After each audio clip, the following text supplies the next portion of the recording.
আসসালামু আলাইকুম রহমতুল্লাহি ওবরকাতুহু। সম্মানিত দর্শক, বাংলাদেশ সেনাবাহিনীকে উদ্দেশ্য করে কতিপয় ইউটিউবার, বিশেষ করে বিদেশে যারা আছেন, তারা যে অশ্লীল অশ্রাব্য কথাবার্তা বলে চলেছেন, সেনাবাহিনীর কর্মকর্তাদেরকে হেয় প্রতিপন্ন করার জন্য, তাদেরকে অপমানিত, অপদস্থ এবং মানসিকভাবে বিপর্যস্ত করে তোলার জন্য যে শব্দ প্রয়োগ করছেন, যে ভাষা প্রয়োগ করছেন, তা আলটিমেটলি আমাদের পুরো বাহিনীটিকে ধ্বংসের দিকে নিয়ে যাচ্ছে। আপনারা জানেন যে একটা রাষ্ট্রশক্তি যদি পরিচালনা করতে হয়, তাহলে সে রাষ্ট্রের আইন শৃঙ্খলা রক্ষাকারী যারা বাহিনী রয়েছেন, বিশেষ করে পুলিশ বাহিনী এবং সেনাবাহিনী বা সশস্ত্র বাহিনী, অর্থাৎ বিমান বাহিনী, নৌবাহিনী এবং সেনাবাহিনী, তাদের যে কর্তৃত্ব থাকা দরকার বা তাদের যে ভয় প্রদর্শন করার ক্ষমতা থাকা দরকার, দুষ্টের দমন এবং শিষ্টের পালনে তাদের যে সবসময় একটা দৃঢ়চেতা মনোভাব দরকার, এটা যদি কোনো কারণে অবদমিত হয়ে যায়, এটি যদি কোনো কারণে যাকে বলা হয় বিপর্যস্ত হয়ে পড়ে, তাহলে সেই বাহিনীটিকে ব্যান্ড করতে হয়। যেমন দেখা গেল যে কোথাও যদি কোনো বাহিনী বিদ্রোহ হয়, যেমন বিডিআর মিউটিনি হলো, তো সেক্ষেত্রে এই বিডিআরকে কিন্তু যাকে বলা হয় ডিসব্যান্ড করা হয়েছিল এবং সেখানে বিজিবি করা হয়েছিল। একইভাবে কোনো একটা বাহিনী গঠিত হলো, যুদ্ধের একটা নিয়ম হলো, কোনো একটা বাহিনী গঠিত হলো এবং সেই বাহিনীর যারা লোকজন তারা মনোবল হারিয়ে ফেললো বা পরাজিত হলো, ওই বাহিনীটিকে আর সেনাবাহিনীতে একীভূত করা হয় না। এটা যেদিন থেকে সেনাবাহিনী গঠিত হয়েছে সেই দিন থেকেই এই নিয়ম প্রচলিত। যেমন ধরুন আলেকজান্ডারের বাহিনী, সিজারের বাহিনী, তো এই বাহিনীগুলো তৈরি হতো, সেটা একেবারে পৃথিবীর প্রথম যে রেগুলার ফোর্স, এখন যারা আমাদের সেনাবাহিনী রয়েছে, এরকম একটা রেগুলার ফোর্সের নাম হলো জেনিসারি।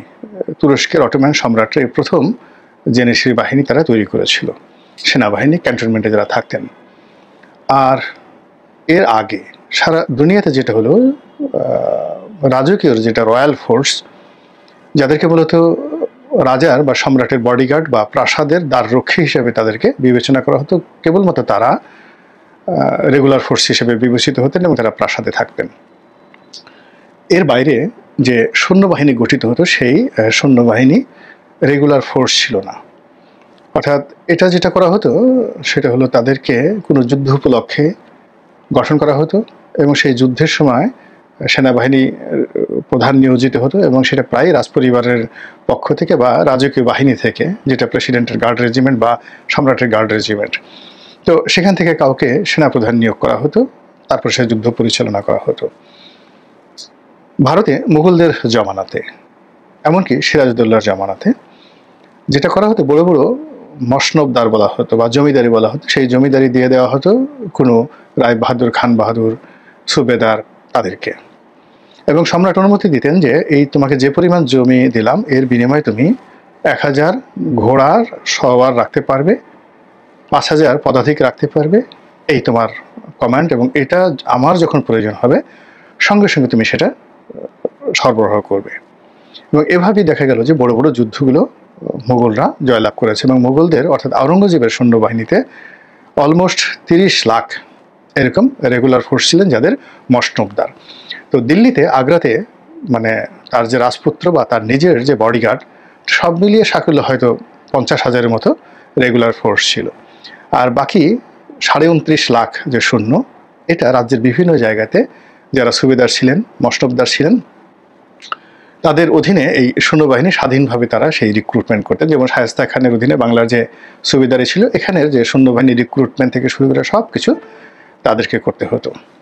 তো এই যে সৈন্যবাহিনীর যে ইতিহাস, সেই ইতিহাসের মসনবদার হোক কিংবা রেগুলার ফোর্স হোক কিংবা আলেকজান্ডারের ফোর্স হোক কিংবা আধুনিক যুগে এখন জেনারেল ওয়াকরুজ্জামানের আন্ডারে যে ফোর্স আছে, সামরিক বিধিতে সবার জন্য একই নিয়ম, পালানো যাবে না, পশ্চাৎপদ হওয়া যাবে না এবং কোনো অবস্থাতে কমান্ডারের হুকুম অমান্য করা যাবে না। তাহলে কি হবে? ডাইরেক্ট মৃত্যুদণ্ড।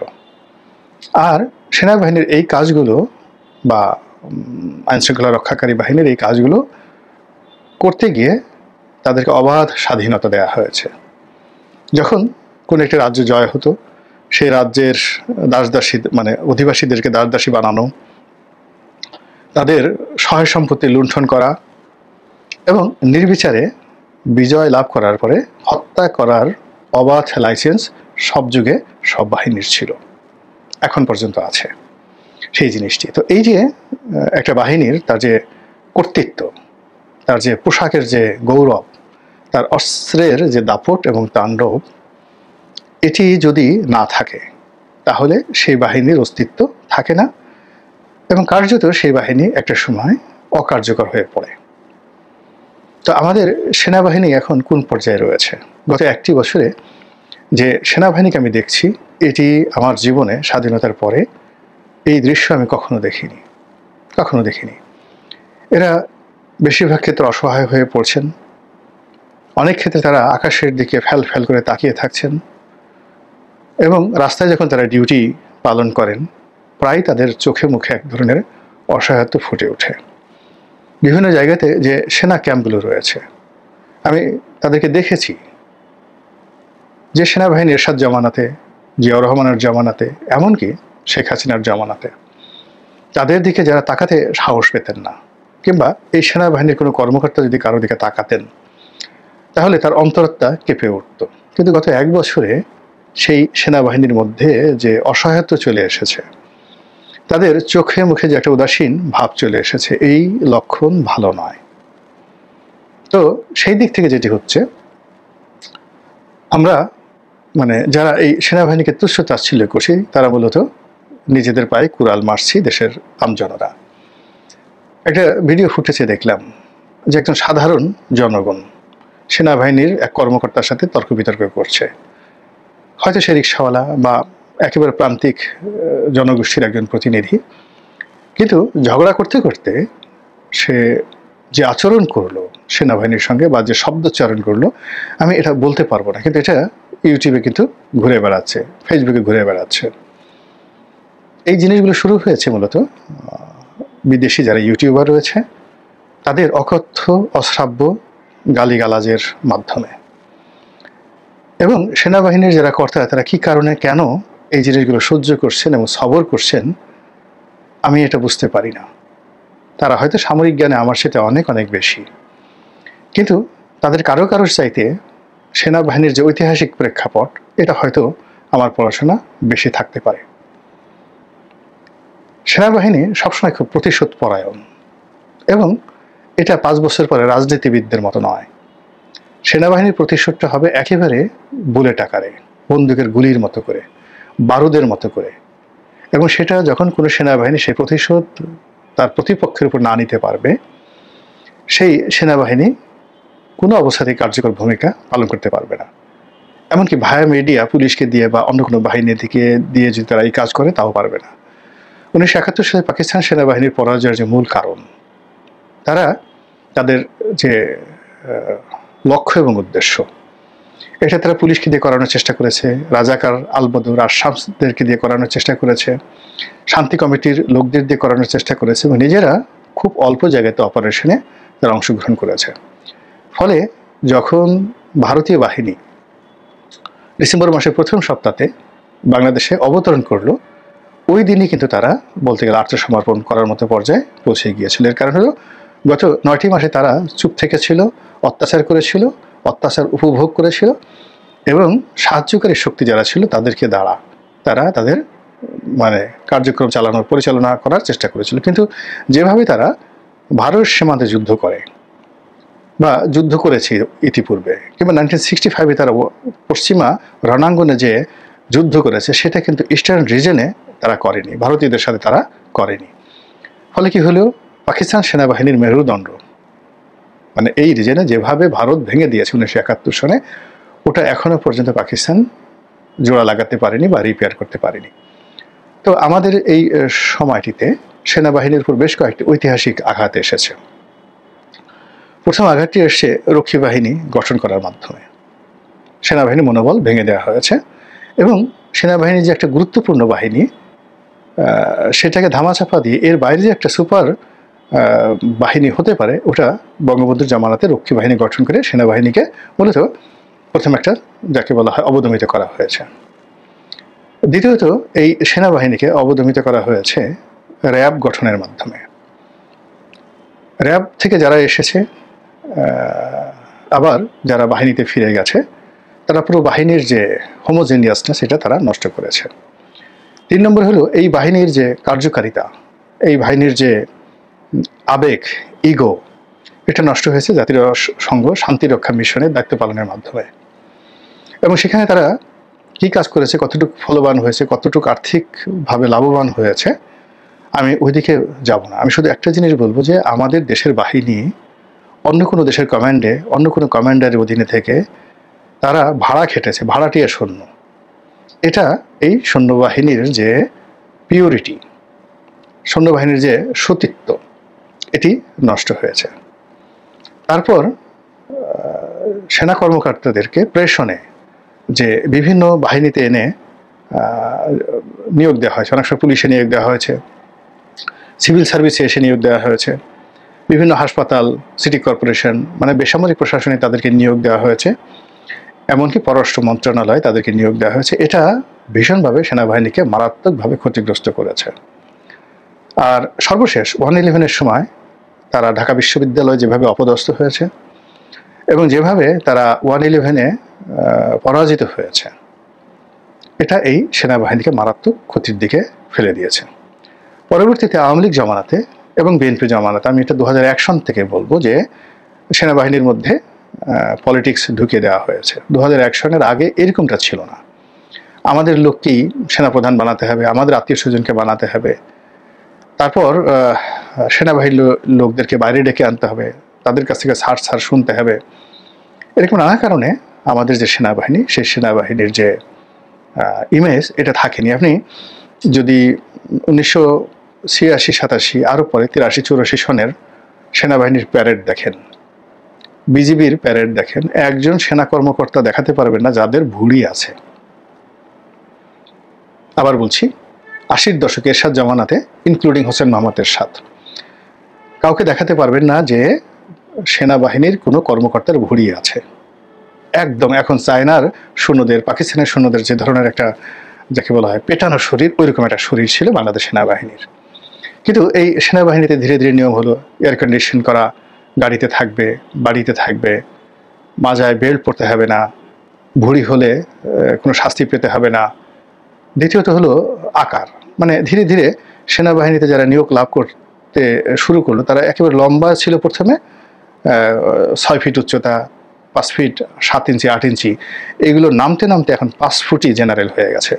এখন ধরেন মইনু আহমেদের মতো একজন খাটো জেনারেল, ছোটোখাটো জেনারেল সেনাপ্রধান, আপনার সামনে এসে যতই চিল্লাফাল্লা করুক না কেন, তাকে আপনার ওইরকম মনে হবে না যে এই লোক আসলে সেনাবাহিনী প্রধান।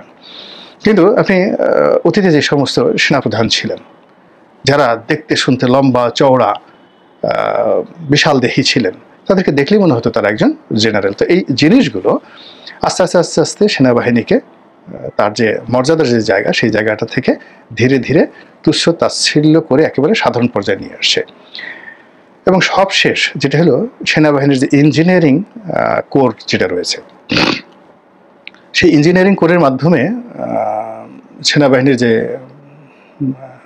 অভ্যন্তরীণ পূর্ত কাজগুলো, কনস্ট্রাকশন কাজগুলো করা হতো, এবং ওটাকে যখন পরবর্তীতে বাইরে নিয়ে আসা হলো, প্রথম দিকে কিছুদিন এটা বেশ ভালো ফলাফল দিয়েছে, তারা খুব অনেস্টলি কাজ করেছে, কিন্তু পরবর্তীতে এই কোরের যারা কর্মকর্তা কর্মচারী তাদের বিরুদ্ধে দুর্নাম, মানে দুর্নীতির অভিযোগ সীমাহীন, এবং ওগুলো কখনো তদন্ত করা হয়নি।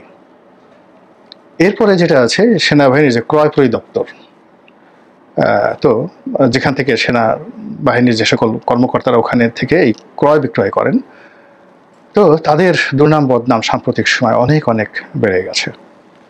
তো এই জিনিসগুলো বুঝতে হবে। এবং এর ফলে কি হলো, এই যে এখন দেখুন যারা ইউটিউবাররা গালাগালি করছে, সেই গালাগালির সঙ্গে তাদের অতীতের সমস্ত কর্মকাণ্ডগুলো একসাথে মাথার উপর এসে বোঝা হয়ে পড়েছে। অথচ সেনাবাহিনীর যারা কমান্ডিং অফিসার রয়েছেন, তারা যদি চান যে এই গালাগালি বন্ধ করবেন, 24 ঘন্টার বেশি লাগে না। তাদের যে ডিজিএফআই আছে, তাদের যে সেনা গোয়েন্দা আছে, তাদের যে এখন মাঠে যে ডিপ্লয় আছে, দেশে থাকুক দেশের বাইরে থাকুক, এনি বডি তাদের গালাগালি বন্ধ করতে তাদের সেনাবাহিনীর 1 মিনিট সময় লাগে না। কেন তারা এই কাজগুলো করছে না?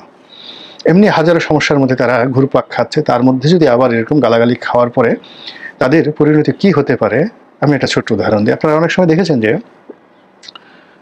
দুটো হিংস্র প্রাণী, রাজকীয় প্রাণী বাঘ এবং সিংহ, তারা সার্কাসে খেলাধুলা করে এবং অনেক জায়গাতে তারা গৃহপালিত প্রাণী হিসেবে ব্যবহৃত হয়, বিশেষ করে মিডল ইস্টে। সেই ব্ল্যাক চিতা বলেন বা অন্য যে দুধর্ষ চিতাগুলো, সেই চিতাবাঘ, রয়্যাল বেঙ্গল টাইগার এবং সিংহ। এখন আরবের শেখরা এদেরকে পোষ মানায়। কীভাবে পোষ মানায় এই কথা আমি বলতে লজ্জা পাচ্ছি, কিন্তু বাস্তবতা হলো যে বাঘ সিংহ সার্কাসে নাচানাচি করে, খেলাধুলা করে, মানুষদেরকে বিনোদন দেয়। সেক্ষেত্রে তাদের নামটা শুধু বাঘ সিংহ থাকে, কিন্তু পাশে যে বিশেষণ যুক্ত হয় সেটা হলো সার্কাসের বাঘ। কিন্তু এই বাঘটি যখন বনে থাকে তার অবস্থা কি হয়? আমাদের কয়েকজন সাহসী বন্ধু একবার সুন্দরবনে গেল। তো যাওয়ার পরে তো সুন্দরবনে কি একটা রাস মেলা হয়, সেখান থেকে তারা একটু বনের মধ্যে ঢোকার চেষ্টা করলো। তো আমি বললাম যে বাঘ ঠাক দেখেছেন কি না? কয় স্যার বাঘ দেখিনি, কিন্তু বাঘের গন্ধ পেয়েছি। আমি বললাম যে এতে ফিরে আসলেন? তো বললো যে স্যার কি বলবো, আমার বন্ধু কিনা, আমরা দুষ্টামি করে একে অপরকে স্যার বলতাম। তো বললো যে স্যার কি বলবো, বাঘের ডাক দিলে তো মরেই যেতাম, দেখা তো দূরের কথা, দূর থেকে গন্ধ শুকেছি। আমরা 10-12 জন ছিলাম, পায়ে হাতে যে কাঁপুনি শুরু হয়েছে, আর মিনিট 5 যদি সেখানে দাঁড়িয়ে থাকতাম ওখানে আমাদের হাত পা অবশ হয়ে যেত। এই হলো রয়্যাল বেঙ্গল টাইগার। তো কাজেই সেই রয়্যাল বেঙ্গল টাইগারকে যদি সার্কাসের বাঘ বানানো যায়, চিড়িয়াখানার বাঘ বানানো যায়, তো সেক্ষেত্রে আমাদের যারা রয়্যাল বেঙ্গল টাইগার আছেন সেনাবাহিনীতে, তারা যদি এই বিষয়গুলো বিবেচনা করেন, এই জাতি রক্ষা পাবে। তাদের মর্যাদা আমাদের মর্যাদা, তাদের সম্মান আমাদের সম্মান।